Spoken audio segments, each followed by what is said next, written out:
తెల్లవారితే PhonePe, Google pay, Paytm అంటూ digital కరెన్సీకి అలవాటు పడ్డ రోజులివి.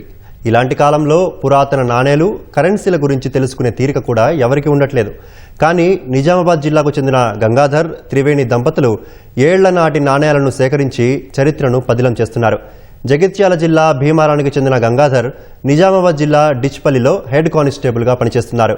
అతని భార్య త్రివేణితో కలిసి పురాతన నాణేలు సేకరించడాన్ని ప్రవృత్తిగా ఎంచుకున్నారు.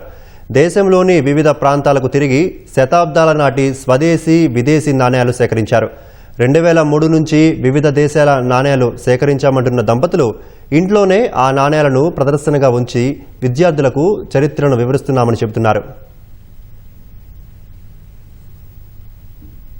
ఇప్పటివరకు అవి 27 దేశాల నాణాలు, 29 దేశాల కరెన్సీ సేకరించాము. ఈ నాణాలన్నిటివి సింధు నాగరికత కాలం, హరప్పా నాగరికత కాలం, అదేవిధంగా కాకతీయ శాతవాహనుల కాలం నాటి నాణాలు కూడా మేము సేకరించాము.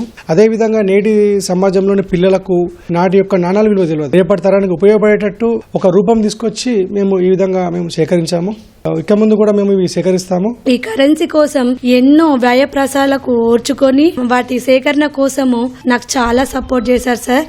మన ఉన్న దేశాలు 196 దేశాలలో కనీసం 100 దేశాలన్నా సేకరించాలని అభిప్రాయం, మా లక్ష్యము. పిల్లలకి గణితంలో ఎలాంటి కూడా లెక్కలలో పూర్ కావడానికి కారణం ఈ గూగుల్ పే, ఫోన్ పేనే.